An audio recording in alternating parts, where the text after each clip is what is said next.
नमस्कार, मी सुवर्णा. दुपारचे 3 वाजलेले आहेत. पुढचा 1 तास काही महत्त्वाच्या बातम्या या बुलेटिनमध्ये आपण बघूयात. सुरुवातीला मुंबई महापालिकेच्या निवडणुकी संदर्भातली बातमी. मुंबईत गटप्रमुखांच्या मेळाव्यात उद्धव ठाकरे बोलणार आहेत. या मेळाव्यात बूथ जिंका, मुंबई जिंका असा नवीन मंत्र उद्धव ठाकरे कार्यकर्त्यांना देणार आहेत अशी माहिती मिळते. निवडणुकीपूर्वी कार्यकर्त्यांना ते आवाहन करणार आहेत. शिंदे गटाविरोधात उद्धव ठाकरेंनी आक्रमक रणनीती आखलेली आहे. शिंदे गट आणि भाजप विरोधात आक्रमक रणनीती शिवसेना पक्षप्रमुख उद्धव ठाकरेंनी आखलेली आहे आणि ते कार्यकर्त्यांशी आणि पदाधिकाऱ्यांशी बोलताना बूथ जिंका, निवडणूक जिंका असा कानमंत्र देऊ शकतात. गटप्रमुखांची सुद्धा बैठक बोलवण्यात आलेली आहे. या गटप्रमुखांच्या बैठकीत ते हा नवा कानमंत्र सगळ्या गटप्रमुखांना देऊ शकतात. आमच्या प्रतिनिधी सुस्मिता भदाणे पाटील स्वतः गोरेगावमधून आपल्या सोबत आहेत, जिथे ही गटप्रमुखांची बैठक होणार आहे. सुस्मिता, सगळ्याच पक्षांनी पक्ष बांधणी, मोर्चे बांधणी, निवडणुकांची तयारी सगळं सुरू केलेलं आपण बघतोय. महापालिकेची आणि विशेष करून मुंबई महापालिकेची निवडणूक शिंदे गट, विशेष करून भाजप आणि शिवसेना सुद्धा सगळ्यांनीच प्रतिष्ठेची केली आहे. काय सांगाल?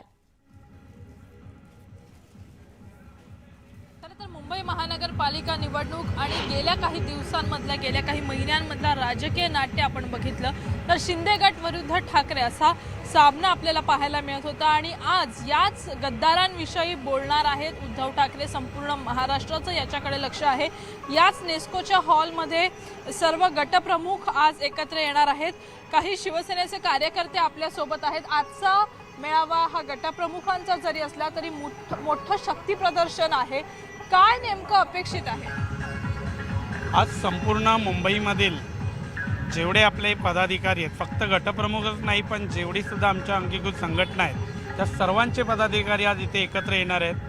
कारण सर्वांना ऐकायचं आहे की याच्या पुढे उद्धवसाहेब आम्हाला कशा प्रकारचं मार्गदर्शन करतायत.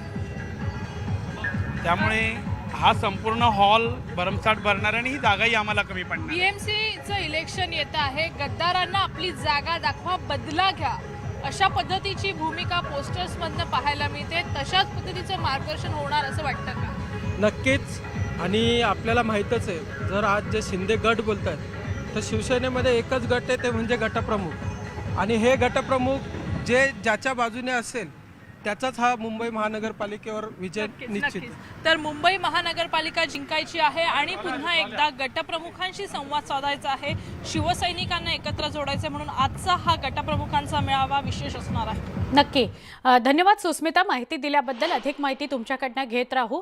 गटप्रमुखांचा मेळावा आयोजित करण्यात आलेला आहे गोरेगावला. उद्धव ठाकरे तिथं पोहोचतील आणि बैठक सुरू होईल. पुढच्या बातमीकडे तुर्तास वळतोय. दसरा मेळाव्यासाठी शिवसेना आक्रमक झाली आहे. शिवसेनेनं आता थेट हायकोर्टाचं दार ठोठावलंय. शिवसेनेच्या या याचिकेवर उद्या सुनावणी होणार आहे. शिवाजी पार्कवर दसरा मेळाव्यासाठी शिवसेना आग्रही आहे.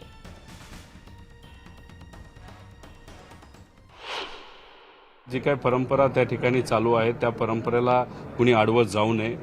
कुणीतरी बीकेसीला घेत असेल तर तो मोठा घ्यावा, कुणी शिवतीर्थावर घेत असेल तर तो त्या ठिकाणी शिवसेनेला मोठा घ्यावा. आपापली ताकद त्या त्या ठिकाणी त्यांनी दाखवून द्यावी. पण या दोन्ही चर्चेमध्ये वेळ इतका लोकांचा त्या ठिकाणी जातोय. कुणी इथं म्हणते, कुणी तिथं म्हणते. दोन्ही आमच्या गटानेही त्या ठिकाणी परवानगी मागितली, त्यांनीही परवानगी मागितली. कायदा सुव्यवस्थेच्या माध्यमातून त्यांना दोघांनाही नाकारण्यात आली असे मला समजतं. आता सत्य काय मला माहीत नाही, परंतु अशा या परिस्थितीमध्ये बीकेसीवर आमची तयारी सुरू झाली. आम्ही जो अर्ज केलेला आहे तो शिवसेना प्रमुखांच्या विचारांचा आणि हिंदुत्वाचा विचार करून जी भूमिका आम्ही पुढे नेतो आहे. परंतु दुसऱ्या ज्या गटाने जो अर्ज केलेला आहे तो गट हा महाविकास आघाडीचा आहे आणि महाविकास आघाडीचा एक तो घटक पक्ष आहे. त्यामुळे जी परंपरा आहे ती परंपरा पुढे नेण्याचं काम आम्ही करत आहोत. पुढची बातमी. रामदास कदम यांनी सभेत ठाकरे कुटुंबावर केलेल्या टीकेवरून आता शिवसेना विरुद्ध शिंदे गटात वाद चांगलाच पेटणार आहे. रामदास कदमांविरोधात शिवसेना आक्रमक झाली आहे. पुण्यामध्ये शिवसेनेनं जोडे मारो आंदोलन केलंय. रामदास कदमांच्या फोटोला जोडे मारण्यात आले. यावेळी रामदास कदमांविरोधात जोरदार घोषणाबाजी करण्यात आली.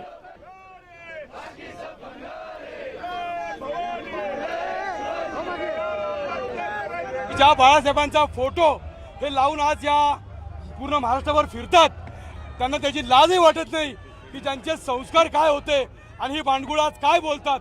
शिवसेना ह्या अशा भांडकुळांना कधीही माफ करणार नाही.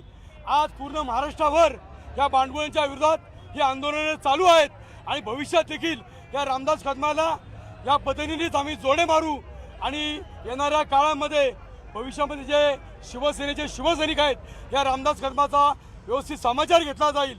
आज त्या मातोश्रींनी अन्नाचा एक कण त्यांच्या पोटामध्ये घातला असेल, त्याची लाज त्याची तमा बाळगून या रामदास कदमांनी खरं वक्तव्य करायला हवं होतं.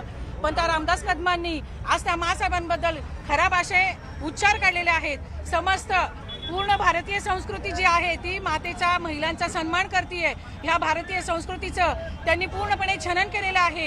या महिलांवर उद्गार काढून घाणेरडे अश्लील असे उद्गार काढून त्यांनी समस्त महिला जातीचा अपमान केलेला आहे. या रामदास कदमांचा जाहीर निषेध आम्ही समस्त महिला आघाडी महाराष्ट्र राज्यातल्या सर्व महिला या जाहीर निषेध करून त्यांना मतदान पेटीतून दाखवून देणार आहोत.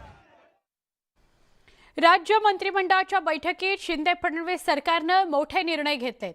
दसरा दिवाळीच्या मुहूर्तावर सरकारनं पोलिसांना मोठं गिफ्ट दिलंय. सरकारनं पोलिसांच्या सुट्या वाढवल्या आहेत. पोलीस शिपाई ते पोलीस निरीक्षकांच्या सुट्या आता 12 वरून 20 सुट्या करण्यात आलेल्या आहेत. त्याचबरोबर वर्ग 3 लिपिक पदाची भरती आता MPSC मार्फत होणार आहे. दुसरीकडे धानावी पुनर्विकासासाठी पुन्हा नव्यानं निविदा मागवून तसंच प्रकल्पाला अतिरिक्त सवलती देऊन प्रकल्पाची अंमलबजावणी करण्यास मंत्रिमंडळानं मान्यता दिली आहे. मुंबई संदर्भातील सगळ्या प्रक्रिया मार्गी लावण्यात येणार अशी कालच देवेंद्र फडणवीसांनी मोठी घोषणा केली होती. त्यापैकीच एक धारावी पुनर्विकास प्रकल्प तसंच वडसा देसाईगंज गडचिरोली या नवीन रेल्वे मार्गाला आर्थिक सहभाग देण्याकरता मान्यता देण्यात आलेली आहे. निर्णयांचा धडाका लागलाय. हे काय निर्णय घेतले गेले त्यावर नजर टाकतोय. आता पोलिसांना वर्षाला 12 ऐवजी 20 सुट्या मिळणार आहेत. पोलिसांना गिफ्ट मिळालेलं आहे. तर वर्ग 3 लिपिक पदाची भरती होईल पण ती MPSC मार्फत होईल. त्याचबरोबर धारावी पुनर्विकासासाठी निविदा पुन्हा नव्यानं मागवली जाणार आहे. प्रकल्पाला अतिरिक्त सवलती सुद्धा दिल्या जातील. तसंच वडसा देसाईगंज गडचिरोली नवीन रेल्वे मार्ग आर्थिक सहभाग त्यात राज्य सरकार नोंदवेल. औसा इथं दिवाणी न्यायालय पदनिर्मिती केली जाईल.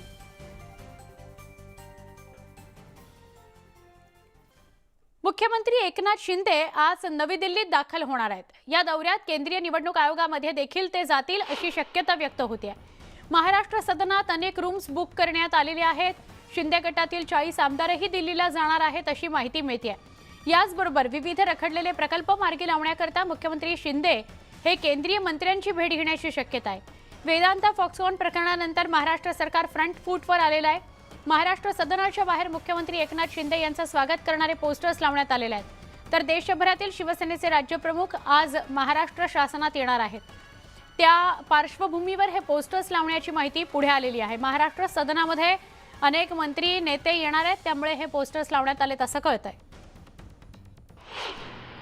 मुख्यमंत्री एकनाथ शिंदे दिल्लीत येणार आहेत. त्यापूर्वी महाराष्ट्र सदनाच्या बाहेर मोठ्या प्रमाणात पोस्टर लागले आहे. मी आपल्याला दाखवू शकतो. हे अशा प्रकारचे पोस्टर दोन्ही गेटवर लावण्यात आलेले आहे. महाराष्ट्र सदनाच्या ज्यामध्ये लिहिलं आहे की महाराष्ट्राचे लोकप्रिय मुख्यमंत्री एकनाथ शिंदे यांचं दिल्लीच्या आगमनात आम्ही स्वागत करतोय. कॅप्टन अभिजित अडसूळ यांच्या वतीनं या प्रकारचे पोस्टर पूर्ण लावण्यात आलेले आहे. सोबतच दोन्ही गेटवरती पोस्टर लावण्यात. महत्त्वाचं म्हणजे आज राज्यप्रमुखांची भेट असल्याची माहिती पुढे आलेली आहे. एकनाथ शिंदे हे देशभरातील साधारणतः 10 ते 12 राज्यांचे प्रमुख शिवसेनेचे प्रमुख दिल्लीत येणार आहे. त्यांची बैठक आज दुपारी साधारणतः 5:30च्या दरम्यान सायंकाळी 5:30च्या दरम्यान होण्याची शक्यता आहे. यासमोर जे महाराष्ट्र सदन दिसते इथेच ही भेट होणार आहे, बैठक होणार आहे. त्यामुळे महाराष्ट्र सदनाच्या बाहेर अशा प्रकारचे पोस्टर लावण्यात आल्याची माहिती पुढे आलेली आहे. नवी दिल्लीहून व्हिडिओ जर्नलिस्ट प्रदीप दाससह प्रशांत रामदास, न्यूज 18 लोकमत.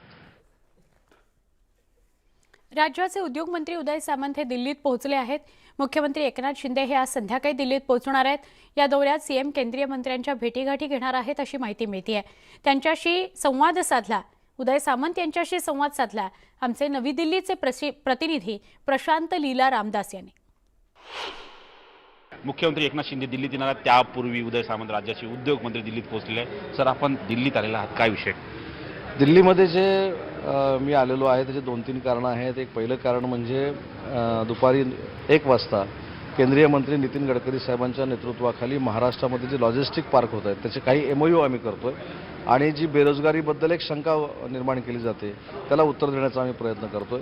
माझा कोकणातला मतदारसंघ आहे. रत्नागिरीसारख्या ठिकाणी लॉजिस्टिक पार्क करून मरीन पार्क करावा, मँगो पार्क करावा, ही जी काही संकल्पना आहे ही आम्ही त्यांच्यासमोर मांडतोय. नॅशनल हायवेचे काही प्रश्न आहेत ते गडकरी साहेबांसमोर आम्ही मांडतोय. हे कुठचाही राजकीय उद्देश घेऊन आम्ही दिल्लीमध्ये आलेलो नाही. दुसरी महत्त्वाची गोष्ट आहे की येत्या 8 ते 15 दिवसामध्ये देशाचे उद्योगमंत्री आणि वेळ पडल्यास देशाचे पंतप्रधान यांची आम्ही वेळ मागणार आहोत. ती एवढ्यासाठीच मागणार आहोत की वेदांताच्या नावानं जे घाणेरडं राजकारण महाराष्ट्रामध्ये केलं जातं आहे त्याच्या संदर्भामध्ये एक फार मोठा प्रोजेक्ट महाराष्ट्राला पंतप्रधान महोदयांनी उद्योगमंत्र्यांनी द्यावा ही मी त्यांना विनंती करणार आहे. आणि मला खात्री आहे की देशाच्या तरुणाईच्या समोरचे आयडॉल म्हणून नरेंद्रजी मोदी काम करत असताना महाराष्ट्राच्या युवकांना देखील फार मोठा रोजगार देतील याची मला पूर्ण खात्री आहे. पण ज्या पद्धतीनं आदित्य ठाकरे तुमच्यावर टीका करतात, रत्नागिरीत आले, त्यांनी सभा घेतली, त्यांनी म्हटलं की उद्योगमंत्री पूर्वी होते आणि उद्योग आल्यावर त्यांच्या हातातूनही उद्योग चालला गेला, फॉक्सवॅगन चालला गेला, वेदांता चालला गेला, असे उद्योगमंत्रींनी राजीनामा नाही करत. एक महत्त्वाची गोष्ट आहे की स्वतःचं वाईट असलेलं खापर दुसऱ्यावर फोडणं हे कोण फोडतं आता अख्ख्या महाराष्ट्राला माहिती आहे. चांगलं झालं तर ते आमच्या कालावधीमध्ये आम्ही निर्णय घेतला होता म्हणून झालं आणि वाईट झालं तर ते शिंदे फडणवीस सरकारमुळे झालं. अशा पद्धतीची एक प्रवृत्ती महाराष्ट्रामध्ये वाढते. अपयश हे पूर्वीच्या सरकारचं आहे. 8 महिन्यामध्ये हायपॉवर कमिटी जर झाली असती जी शिंदे साहेब आल्यानंतर 15 दिवसात झाली ती जर 8 महिन्यामध्ये झाली असती तर वेदांता बाहेर गेला नसता. हे स्वतः ट्विट अनिल अगरवालनी केलेलं आहे. 2 वर्ष ते फॉलोअप करत होते. 2 वर्षापैकी 8 महिने ते पॅकेज मागत होते आणि पॅकेज म्हणजे खिशातलं काढलं आणि दिलं असं होत नाही. त्याच्यासाठी हायपॉवर कमिटीची मिटिंग घ्यावी लागते. ती कोणाला जमली नाही. काही लोक सांगतात की डाऊसमध्ये आम्ही त्यांना भेटलो, इकडे भेटलो, तिकडे भेटलो. ते आता एनटी चेंबरमध्ये भेटून ते काय काय बोलले हे आम्हाला माहिती नाही. परंतु हायपॉवर कमिटी ही आमच्या दृष्टीनं महत्त्वाची आणि ती शिंदे साहेब आल्यानंतर 15 दिवसात झाली. त्याच्यामुळं चुकीच्या गोष्टींचं खापर शिंदे फडणवीस सरकारवर फोडण्यामध्ये आणि गैरसमज निर्माण करण्यामध्ये काही अर्थ नाही. नवी दिल्लीहून video journalist Pradeep Das, Prashant Ramdas, news 18 Lokmat. देशभरातील शिवसेनेचे राज्यप्रमुख मुख्यमंत्री एकनाथ शिंदे यांची दिल्लीत भेट घेणार आहेत अशी माहिती मिळते. अभिजित अडसूळ यांनी ही माहिती दिली आहे. यावेळी 8 ते 10 राज्यांचे प्रमुख उपस्थित राहणार असल्याचंही त्यांनी सांगितलं. आज आपण पाहिलं असेल फक्त महाराष्ट्रातूनच नाही तर महाराष्ट्राच्या बाहेरून संपूर्ण देशातून सर्वच राज्यांमधून माननीय शिंदेसाहेबांना जाहीर पाठिंबा येतो आहे आणि त्या राज्यातले राज्यप्रमुख आज दिल्लीमध्ये येऊन खास करून संपूर्ण देशाला सांगू इच्छितात की बाबा आम्ही शिंदेसाहेबांना पाठिंबा देतो आणि त्यासाठी या ठिकाणी सर्व राज्यप्रमुख हे जमा होणार. ऑलरेडी आपल्याला माहिती आहे मुंबईला सुद्धा एक बैठक झाली होती आणि आज खऱ्या अर्थानं संपूर्ण देशाला सांगण्यासाठी या ठिकाणी सर्व राज्यप्रमुख उपस्थित राहणार. गद्दार अशी संभावना शिंदे गटातील आमदारांची आदित्य ठाकरेंकडून केली जाते. यावर शिवसेना प्रमुखांच्या हिंदुत्वाच्या विचाराला तिलांजली देणारेच गद्दार आहेत असं प्रत्युत्तर शंभूराज देसाईंनी दिलंय. आमचे शिवसेनेचे मुख्य नेते आणि राज्याचे मुख्यमंत्री आदरणीय एकनाथजी शिंदे साहेबांच्या नेतृत्वाखाली केवळ 2.5 वर्ष महाविकास आघाडी सरकारमध्ये ज्या ज्वलंत हिंदुत्वाच्या विचारापासून शिवसेना बाजूला जाते आहे आणि राष्ट्रवादी काँग्रेस आणि काँग्रेसबरोबरच्या महाविकास आघाडी सरकारमध्ये शिवसेनेचं नुकसान होतंय, शिवसैनिकांचं नुकसान होतंय, शिवसेनेच्या लोकप्रतिनिधींचं नुकसान होतंय, ते थांबवण्यासाठी आणि वंदनीय शिवसेना प्रमुखांना जे काम अपेक्षित होतं, अभिप्रेत होतं ते पुढे नेण्यासाठीची ही भूमिका आमची आहे. त्यामुळे ह्याला गद्दारी म्हणता येणार नाही. पत्राचा प्रकरणामध्ये राष्ट्रवादी काँग्रेसचे अध्यक्ष शरद पवारांवर भाजपने आरोप केले होते. त्या आरोपांवर शरद पवारांनी स्पष्टीकरण दिलंय. माझ्यावरील आरोपांची चौकशी व्हावी, चौकशीसाठी मी तयार आहे, पण जर चौकशीमध्ये हे आरोप खोटे ठरले तर आरोप करणाऱ्यांवर काय कारवाई करणार हे सांगावं असं प्रत्युत्तर शरद पवारांनी दिलंय. कुणी चौकशी करायची मागणी केली की माझी असेल किंवा कुणाची असेल, चौकशीला नाही म्हणण्याची भूमिका आमची नाही. चौकशी करा, अगदी 4 दिवसात, 8 दिवसात, 10 दिवसात जेवढ्या लवकर करता येईल तेवढी करा आणि चौकशी झाल्याच्या नंतर अर्थात जितेंद्र आव्हाडांनी सांगितलं की हा आरोप वास्तव आणि सत्याला धरून नसेल तर त्यासंबंधी काय भूमिका घेणार आरोपकर्त्यांच्या बाबतीत हेही राज्य सरकारने जाहीर केलं. तर शरद पवारांना बदनाम करण्यासाठी हे आरोप केले जात असल्याचा आरोप जितेंद्र आव्हाडांनी केला. टेनंट विरुद्ध बिल्डर असा तो वाद होता आणि ते पेपर त्यांना सबमिट करा गव्हर्नमेंटला आणि let government take the decision असं तुम्हाला मी पेपर देतो. आणि त्याच्यात नंतर तिथे असं लिहिलं आहे की he concluded the meeting by asking them to submit copies of the High Court judgment to Secretary Housing, Secretary of Housing, appraised the Chief Minister regarding the above meeting. तुमच्या सगळ्या तरुण पत्रकारांच्या माहितीसाठी सांगतो, ती बैठक, ती जी मीटिंग होती, पब्लिक मीटिंग, ती काळ्या घोड्याला झाली होती. आणि काळ्या घोड्यावरनं साहेबांनी जाहीर केलं होतं की एनरॉनमध्ये माझा 1% सहभाग दाखवा, याच काळ्या घोड्यावरती मला फाशी द्या. 1% आला नाही पुढे. हे कसं आहे की हा राजकीय इतिहास माहीत असलेला मी एक कार्यकर्ता आहे. त्याच्यामुळे असे आरोप आम्हाला नवीन नाही आहेत. आणि त्याला शरद पवार साहेबांनी काय उत्तर दिलं, हा इतिहास आहे. आम्ही बेछूट आरोप करत नाही. जी भूमिका आहे पक्षाची, जी भूमिका आहे पवार साहेबांची, ती देशाला, महाराष्ट्राला माहिती. त्यामुळे त्यांची काय भूमिका आहे त्याच्याशी आम्हाला काही नाही. आमचं म्हणणं एवढंच की आरोप केला आहे, अध्यक्षही काहीतरी म्हणालेत भाजपचे. आमचं म्हणणं ताबडतोब चौकशी करा, अहवाल घ्या आणि समजा नाही नक्की हे आरोप बेछूट आणि बेजबाबदार असतील तर संबंधितांवर काय कारवाई करणार हे जाहीर करा. आमचं म्हणणं आहे की हो, चौकशी करा. चौकशीला कोणी विरोध केलाय? आम्ही थोडी म्हणतो करू नका, पण पराचा कावळा निर्माण करू नका. मी प्रत्यक्ष साक्षीदार आहे 90 सालानंतर आजपर्यंत काय झालंय. तर त्याच्यात तुम्ही थेट तेच त्याचे प्रमुख आहेत, हे आहे ते. मला वाटतं हे सगळा एक कथित डाव कट रचून पवार साहेबांना बदनाम करण्याचा कार्यक्रम आखलेला असतो. वेदांता प्रकरण, वर्सोवा, सी लिंक आणि सत्ताधाऱ्यांकडून होणाऱ्या टीकेला उत्तर देताना आदित्य ठाकरे यांनी पत्रकार परिषदेमध्ये राजकीय प्रश्न टाळले. त्यांनी बेरोजगारीवरच अनेक सवाल उपस्थित केले. वेदांता प्रकरणावरून त्यांनी मुख्यमंत्र्यांवर टीकेची झोड उठवत मुख्यमंत्री दिल्लीला आपल्या कामासाठी गेले आहेत की इतर कामासाठी गेले आहेत असाही सवाल उपस्थित केला. राज्यातील होणारी गुंतवणूक आणि त्यातून मिळणाऱ्या रोजगारामधून सगळ्यात आधी भूमिपुत्रांना न्याय दिला पाहिजे, त्यांना आधी रोजगार मिळाला पाहिजे अशी मागणी आदित्य ठाकरे यांनी पत्रकार परिषदेत केली.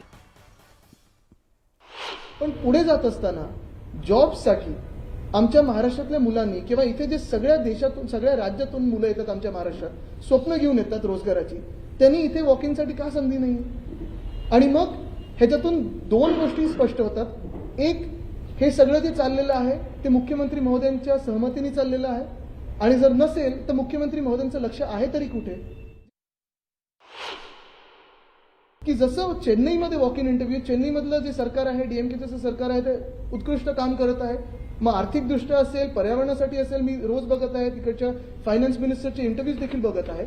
आणि तिकडे जर हे काम असतं आणि इथे जर इंटरव्ह्यू असता तर तिकडच्या देखील भूमिपुत्रांनी किंवा तिकडच्या देखील राजकीय पक्षांनी विचारलं असतं की अरे जर आमच्याकडे काम आहे, चेन्नईमध्ये काम आहे, तर मुंबईत इंटरव्ह्यूज कशाला?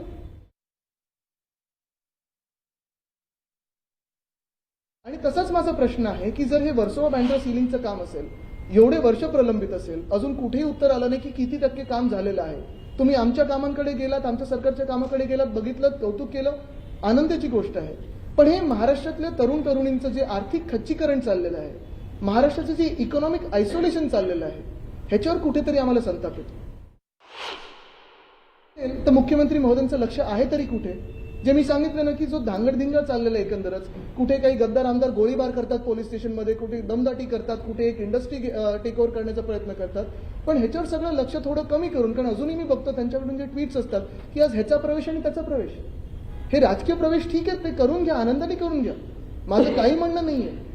पण आपल्या महाराष्ट्रात रोजगार कधी प्रवेश करेल, रोजगाराच्या संधींचा कधी प्रवेश होईल, हा सगळ्यात मोठा प्रश्न राहिला. बुलेटिनमध्ये पुन्हा एकदा स्वागत. वेगवेगळ्या घडामोडी आपण या बुलेटिनमध्ये बघतो आहोत. सत्तांतराच्या मुद्द्यावरून जयंत पाटील यांनी मुख्यमंत्री एकनाथ शिंदे यांच्यावर टीका केली आहे. सत्तांतर झाल्यापासून 40 आमदार एकत्र टिकवणे, निवडणूक आयोग आणि कोर्टवाऱ्या करणे हेच काम मुख्यमंत्र्यांना शिल्लक राहिले अशी टीका जयंत पाटलांनी केली. त्यासोबतच निवडणूक आयोगापुढे आमदारांची ओळख परेड करणं योग्य नसल्याची टीका त्यांनी केली. आता निवडणूक आयोगाकडं ओळख परेड आहे, आमदारांची ओळख परेड करायची काही गरज नव्हती, पण आता चालू आहे. ठीक आहे, आम्ही काय निवडणूक आयोगाबद्दल काही बोलत नाही, पण निवडणूक आयोग खरंच म्हणजे पक्ष एकाचा, त्या पक्षाने ज्यांना मोठं केलं, ज्या चिन्हावर जी मोठी झाली ती पक्ष घेऊन जर चालली कुठं, तर या देशात पक्ष काढायचा प्रश्नच संपेल. कुणी पक्ष काढायला बंद होईल आणि सगळे निवडून आल्यावर मग एका छताखाली आणायचा नवा कार्यक्रम सुरू होईल. 20 टन हेरोईन जप्त करण्यात आलेला आहे. दिल्ली पोलिसांनी ही महत्त्वाची कारवाई केली आहे. दिल्ली पोलिसांच्या स्पेशल सेलनं ही कारवाई केली आहे. थोडं नाही, 20 टन हेरोईन जप्त झालंय. 1725 कोटींचे ड्रग्ज जप्त झाले. JNPT बंदरातून हे ड्रग्ज जप्त करण्यात आलेलं आहे. दिल्ली पोलिसांच्या स्पेशल सेलनं मोठी कारवाई केली आणि 1725 कोटी रुपयांचं हेरोईन जप्त करण्यात आलेलं आहे. थोडं नाही तर साधारण 20 टन इतकं हेरोईन जप्त करण्यात आलंय.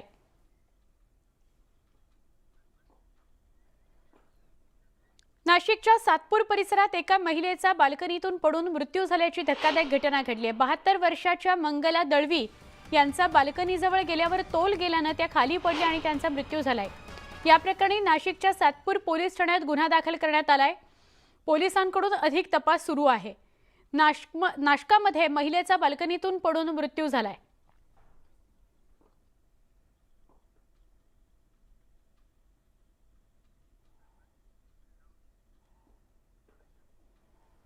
पुढची बातमी. भिवंडीतील 2 आदिवासी मुलांची वेठबिगारीतून मुक्तता करण्यात आली आहे.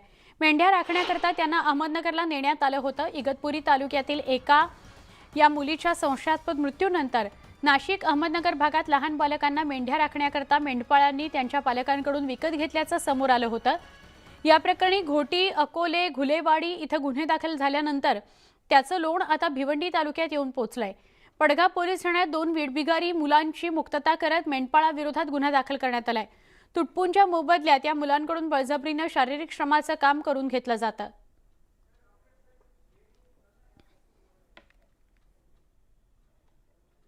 जव्हारमधील धारणहट्टी इथल्या 2 अल्पवयीन मुलींची 500 रुपयांना विक्री करण्यात आल्याची धक्कादायक घटना समोर आली. अहमदनगरच्या एका मेंढपाळानं या दोन्ही मुलींची खरेदी केल्याची माहिती आहे.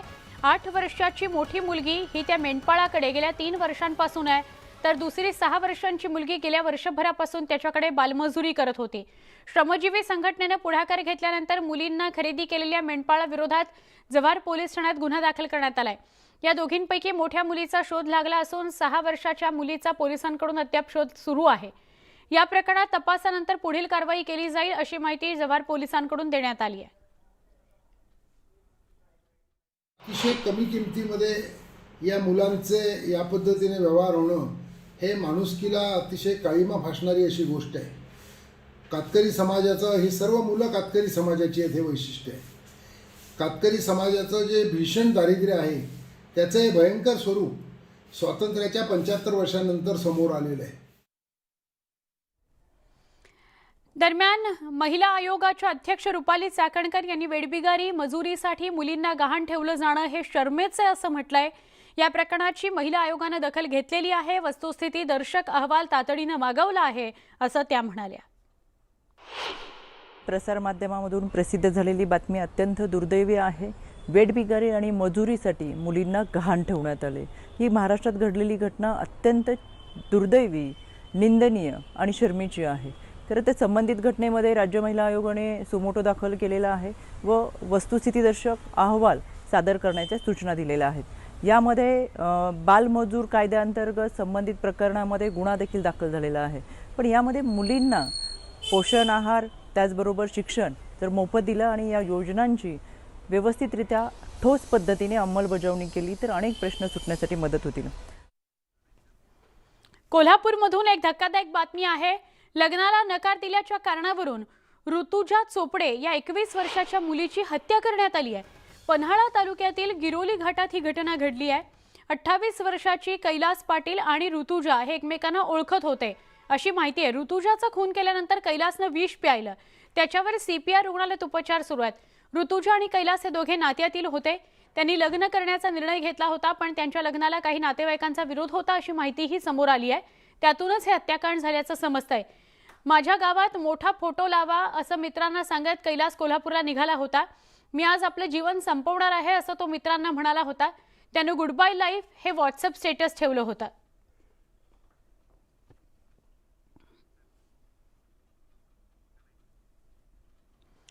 पुढच्या बातमीकडे वळूया. उस्मानाबादहून पुढची बातमी आहे. उस्मानाबाद शहरामध्ये स्कूल बसनं अचानक पेट घेतला.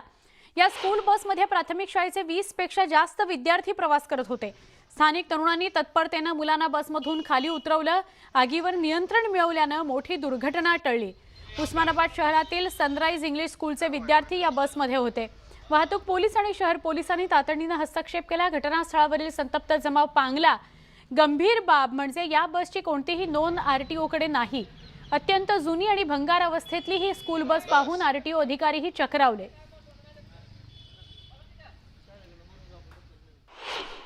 सर्वजण आल्यानंतर त्या गाडीचं आरटीओ ऑफिसचे लोक आले होते. त्या सगळ्यांनी गाडीचा पंचनामा केला असता. गाडी पूर्ण स्क्रॅप असलेली गाडी आहे. त्या गाडीची एक्सपायरी झालेली आहे. त्या गाडीची पासिंग नीट नाही, त्या गाडीचा नंबर नीट नाही. गाडी पूर्ण स्क्रॅपमधली गाडी. अनलिगली ह्या एकच शाळेची नाही, त्या सर्व शाळांची बोंब हीच आहे की एका व्हॅनमध्ये 20-20, 22-22 लेकरं कोंबत आहेत. तरी गव्हर्नमेंटनं, प्रशासनानं, आरटीओनं, कलेक्टर साहेबांनी या गोष्टीची दखल घ्यावी.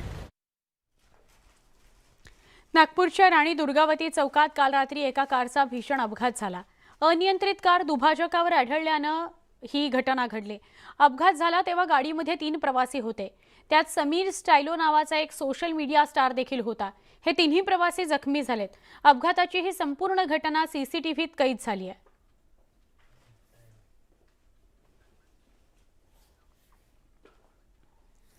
सीपीआय माओवाद्यांच्या वतीनं साजरा करण्यात आलेल्या विलय दिनाच्या पार्श्वभूमीवर गडचिरोली पोलिसांना मोठं यश आलंय. 6 लाखांचं बक्षीस असलेले 2 कट्टर नक्षलवादी ज्यांना गडचिरोली एसपींसमोर आत्मसमर्पण केलेलं आहे. 26 वर्षाचा अनिल रामसे जगदेव कुजूर आणि 30 वर्षाचा रोशनी इरापे नारंगो पल्लो या दोघांनी पोलिसांसमोर आत्मसमर्पण केलंय. महाराष्ट्र सरकारतर्फे राबवण्यात येत असलेल्या आत्मसमर्पण धोरणाकडे नक्षलवादी मोठ्या संख्येने आकर्षित होत आहेत. आत्मसमर्पणासह पुनर्वसन धोरणाच्या प्रभावी अंमलबजावणीमुळे आजपर्यंत मोठ्या संख्येने सक्रिय नक्षलवादी गडचिरोली पोलिसांसमोर शरण आलेत आणि बरेच जण शरण येण्याच्या मार्गावर आहेत.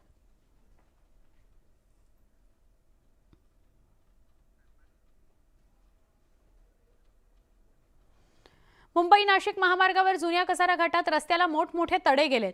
जुन्या कसारा घाटातील रस्ता पुन्हा खचण्याच्या मार्गावर असल्याचं चित्र आहे. 2 वर्ष आधी हाच घाट रस्ता खचला होता. राष्ट्रीय महामार्ग प्राधिकरण आणि टोल प्रशासनाचं याकडे साफ दुर्लक्ष असल्याचं स्पष्ट होत आहे. 2 महिन्यांपूर्वी तड्यांची तीव्रता कमी होती तरीही दुरुस्तीच्या नावाखाली फक्त डांबर ओतण्यात आलंय.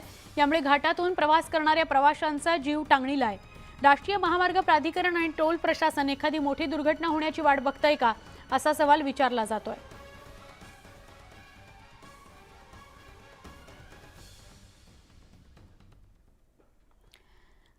बातमी आहे पालघरमधून.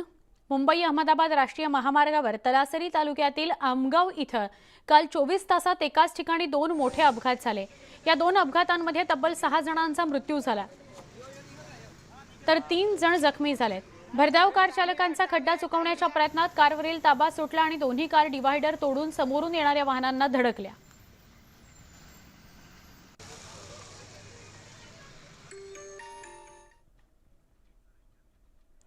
टेरर फंडिंग प्रकरणातली मोठी बातमी आहे. सलीम फ्रूटला कोर्टात हजर करण्यात आलंय. NIA कोर्टात त्याला हजर करण्यात आलेलं आहे. टेरर फंडिंग प्रकरणातली ही बातमी आहे. सलीम फ्रूट याला ताब्यात घेण्यात आलेलं होतं. पोलीस आणि NIA त्याची चौकशी करत होते. NIA कोर्टात त्याला हजर करण्यात आलेला आहे. ही एक महत्त्वाची बातमी. सलीम फ्रूट याला कोर्टात हजर करण्यात आलेला आहे. NIAनं त्याला कोर्टात हजर केलेला आहे. आता NIA कोर्टात नेमकं काय होतं हे बघणं महत्त्वाचं आहे. पण सलीम फ्रूट याला टेरर फंडिंग प्रकरणी ताब्यात घेण्यात आलेलं होतं आणि आता त्याला NIA कोर्टात हजर करण्यात आलेलं आहे.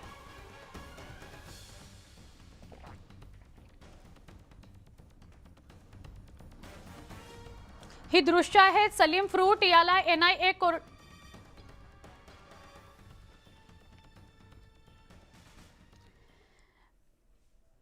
पुढे जाऊया. मोबाईल ॲपच्या माध्यमातून अवैध कर्ज वितरण आणि त्यातून ग्राहकांची होणारी पिळवणूक थांबवण्याकरता RBIनं पुढाकार घेतलाय आणि गुगल सोबत चर्चा केली. याला यश आलं असून आता गुगलने गेल्या काही दिवसात तब्बल 2000 लोन ॲप्स प्ले स्टोअरमधून हटवले. या लोन ॲप्समुळे आतापर्यंत अनेकांचं आयुष्य उद्ध्वस्त झालंय. तर काहींनी आत्महत्याही केलेल्या आहेत। या ॲप्समुळे कर्ज घेणाऱ्यांची सगळी माहिती फोटो, चॅट्स, लोन देणाऱ्या कंपनीकडे जातात। कर्जाच्या हप्त्यासाठी ग्राहकांना ब्लॅकमेल करण्यापर्यंत त्यांची मजल जाते। यातूनच अनेक जण आयुष्य संपवण्यापर्यंत टोकाचं पाऊल उचलतात। गुगलनं 2000 ॲप्स डिलीट केली असली तरी अद्यापही असे अनेक लोन ॲप्स उपलब्ध आहेत। त्यांचाही लवकरात लवकर निर्णय लावण्याची गरज आहे। मात्र सर्वसामान्य नागरिक जे स्मार्टफोन वापरत आहेत, ज्यांना समोर लोन ॲप्स दिसत आहेत, त्यांनी अत्यंत सावधपणे ती लोन ॲप्स वापरायची आहेत। बुलेटिनमध्ये पुन्हा एकदा स्वागत। पावसा पाण्याच्या बातम्या बघूयात। गोंदिया जिल्ह्यात काल रात्री पावसाने दमदार हजेरी लावल्याने जिल्ह्यामधील अनेक नदी नाले ओसंडून वाहू लागलेत। तर गोंदिया जिल्ह्यातील पुजारी टोला धरणाचे सगळे दरवाजे उघडण्यात आलेत। शिरपूर धरणाचे 7 दरवाजे उघडण्यात आलेत। अचानक आलेल्या मुसळधार पावसाचा फटका नागरिकांना बसलाय, तरी नदीकाठच्या गावांना सतर्कतेचा इशारा देण्यात आलाय। अहमदनगर जिल्ह्याला पावसानं झोडपलंय। कोपरगाव तालुक्यातील वेळापूर इथल्या ब्राह्मण नाल्यावर पाणी आल्यानं रस्ता रहदारीकरता बंद करावा लागला। या पाण्यातून जीप नेण्याचा अतिताईपणा चालकाच्या अंगलट आला आणि ही गाडी पाण्यात उलटली। सुदैवानं यामध्ये कोणतीही जीवितहानी झाली नाही।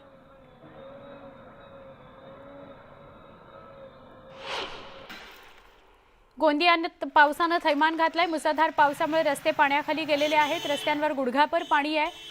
अनेकांच्या घरात पाणी शिरलंय। नागरिक हैराण झालेले आहेत। तर रिंग रोड परिसरातील नाल्यात रोहित गिल नावाचा 21 वर्षाचा तरुण वाहून गेला। अद्याप त्याचा शोध लागलेला नाही। काल संध्याकाळपासून मुसळधार पाऊस सुरू आहे आणि इथं इतका पाण्याचा इतका जोरात पाणी होता आणि इथं पाणी जाण्यासाठी काही उपाययोजना नगरपालिकेनं केलेलं नाही आहे। ट्रकही पलटलायानं इथून येण्या-जाण्यासाठी खूप त्रास होत आहे। अहमदनगर शहरात पडलेल्या मुसळधार पावसामुळे अनेक नागरिकांच्या घरात पाणी शिरलं। त्यामुळे नागरिकांना घराबाहेर पडून सुरक्षित ठिकाणी आसरा घ्यावा लागला। घरात पाणी शिरल्याने नागरिकांचं मोठं नुकसान झालंय। शहरातील ओढे, नाले बुजवले गेलेत, त्यामुळे परिसरात पाणी साचतंय असा नागरिकांचा आरोप आहे। अतिक्रमणामुळे शहरात पाणी साचत असल्याचं नागरिकांचं म्हणणं असून प्रशासन याकडे जाणीवपूर्वक दुर्लक्ष करतंय असाही आरोप होतोय। इथे जेवढं पाणी येतं आहे हे येऊ नये ह्याच्यासाठी फक्त एवढंच मेजर घ्या की चेंबर चेंज करा। इल्लीगल प्लॉटिंग झाली त्याच्यावर ॲक्शन घ्या, कारण की इतके वर्ष सगळं असूनसुद्धा आम्हाला कधी प्रॉब्लेम आलेला नाही। एवढ्या एका वर्षात आम्हाला इतका त्रास होतो आहे। एवढंच की काम करून नुसतं पळून जाणं, नंतर काय त्याची वस्तुस्थिती आहे साफ करणं, काहीच होत नाही। मेंटेनन्स करा, रेग्युलर चेक करा। आम्हाला त्रास होतो आहे ते बस तर घरात बसल्यात, पण आम्ही काय करायचं? फक्त बोलून होत नाही, फक्त त्यांनी ॲक्शन घ्यावी एवढंच आमचं आहे। नाला बुजवला आहे, नाल्यामध्ये सगळं मुरुम टाकला आहे, प्लॉट करून घेतला त्याच्यामुळे पूर्णपणे इथं पाणी साचतंय। तुम्ही पाणी इथं खाली बघू शकता। सगळ्या बाजूनी नाल्या छोट्या झाल्याने सगळे जे चेंबर फुटल्या कारणाने सगळं चेंबरमधलं पाणी पण वर येतं आणि ते पाणी सगळं तसंच राहते रस्त्यांवर। लहान मुलं खेळतात इथे, काही मोठ्या 4 व्हीलर या खड्ड्यात अडकलेले आहेत। ह्याच्यासाठी काहीतरी लवकरात लवकर करायला पाहिजे। धुळे तालुक्यामध्ये गेल्या 2 दिवसांपासून झालेल्या मुसळधार पावसामुळे बोरी आणि भात नदीला पूर आलाय। या पुरामुळे पिकांचं नुकसान झालंय। सोनवत धरण भरलंय। धरणाचे 4 दरवाजे अर्धा मीटरनं उघडावे लागलेत। गेल्या काही वर्षात पावसाच्या पाण्यानं एवढ्या जलद गतीनं हे धरण पहिल्यांदाच भरलंय। धरण भरल्यामुळे परिसरातील गावांचा पाणी प्रश्न निकाली निघाला असून रब्बी हंगामाकरता त्याचा मोठा लाभ होणार आहे। इतर काही बातम्या। घाटकोपरमध्ये एक भीषण अपघात झालाय। ओला चालकानं 8 जणांना उडवलं। 3 रिक्षा, 1 टेम्पो, 2 बाईकला उडवलं आहे। घाटकोपरमध्ये भीषण अपघात घडलेला आहे। 8 जणांना ओला चालकानं उडवलंय। जखमींमध्ये विद्यार्थ्यांचाही समावेश आहे। आमचे प्रतिनिधी रमाकांत तिवारी यांच्याकडून अधिक जाणून घेऊया। रमाकांत, क्या ताज़ा जानकारी? जी, ये घटना मुंबई के घाटकोपर इलाके की है, जहां एक तेज रफ्तार ओला चालक ने 7 लोगों को उड़ा दिया, जिसमें 3 पुरुष, 3 महिला और एक स्कूल का बच्चा भी था, जिन्हें इस समय राजावाड़ी अस्पताल में उपचार के लिए भेजा गया है। और इस समय ओला चालक को तेज रफ्तार के चलते गिरफ्तार भी कर लिया गया है। अभी हमारी डीसीपी प्रशांत कदम से बात हुई, जिन्होंने ये बताया कि जो जख्मी है उनकी हालत स्थिर बताई जा रही है। जी, शुक्रिया इस पूरी जानकारी के लिए। रमाकांत तिवारी आमचे प्रतिनिधी आपल्याला माहिती देत होते। एका ओला चालकाने भरधाव वेगात येऊन 8 गाड्यांना धडक दिलेली आहे. काही महिला आणि विद्यार्थी जखमी झाले. त्यांच्यावर राजावाडी रुग्णालयात उपचार सुरू आहेत.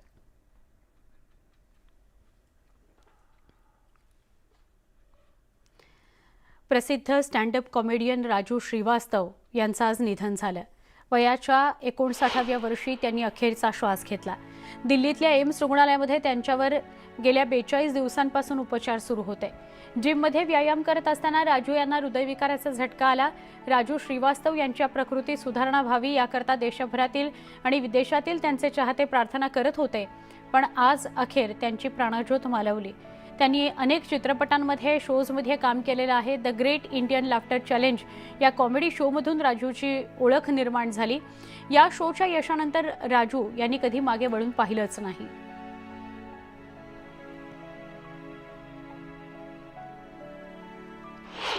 राजू श्रीवास्तव यांच्या जाण्यानं विनोदवीर हरपला अशा भावना व्यक्त होत आहेत. 25 डिसेंबर 1963चा त्यांचा जन्म. कानपूरमधल्या उन्नावमध्ये मध्यमवर्गीय कुटुंबात त्यांचा जन्म झाला. 1980 पासून मनोरंजन क्षेत्रात ते कार्यरत होते. तेजाब चित्रपटाद्वारे बॉलिवूडमध्ये त्यांनी पदार्पण केलं. 2005 मध्ये द ग्रेट इंडियन लाफ्टर चॅलेंजनं ते प्रसिद्धीस होतात आले. द किंग ऑफ कॉमेडी अशीही त्यांना उपाधी मिळाली. गजोधर भैया या भूमिकेला विशेष पसंती मिळाली. अनेक चित्रपट आणि मालिकांमध्ये त्यांनी काम केलेलं आहे. 2014 मध्ये त्यांनी भाजपमध्ये प्रवेश केला होता. काफी दिनों से वो अस्पताल में जीवन और मौत से जूझ रहे थे. बहुत कोशिशें की गईं, लेकिन हम उन्हें बचाने में असफल रहे. मैं प्रार्थना करता हूं प्रभु से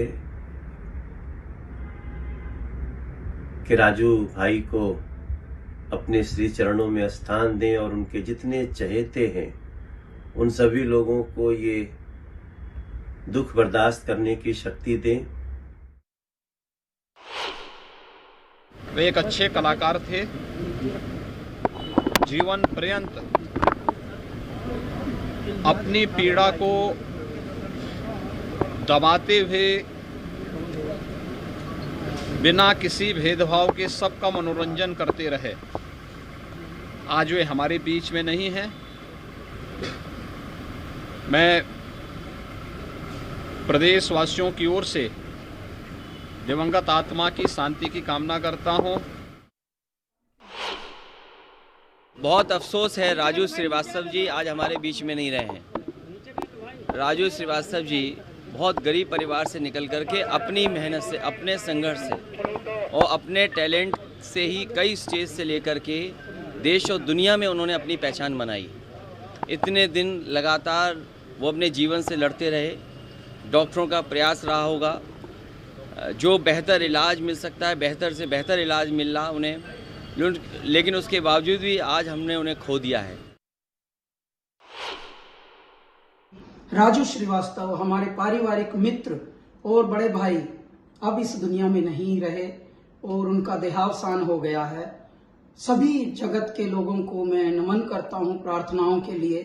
और अब हमारे परिवार पर जो ये एक विपदा आई है इसके लिए भी आप सबसे अनुग्रह है कि हे मेरे ईश्वर इस परिवार को शक्ति दे, ये संबल दे ये दुख सहन करने की, और हमारे राजू भैया की आत्मा को सद्गती मिले. या सगळ्या घडामोडींसह बुलेटिनमध्ये इथेच थांबतोय. ताज्या बातम्यांसाठी काही क्षणात आपण पुन्हा भेटूया. मात्र न्यूज 18 लोकमतच्या यूट्यूब चॅनलला सबस्क्राईब करायला विसरू नका. फेसबुक, ट्विटर, इंस्टाग्रामवर आम्हाला फॉलो करा. पहा फक्त न्यूज 18 लोक.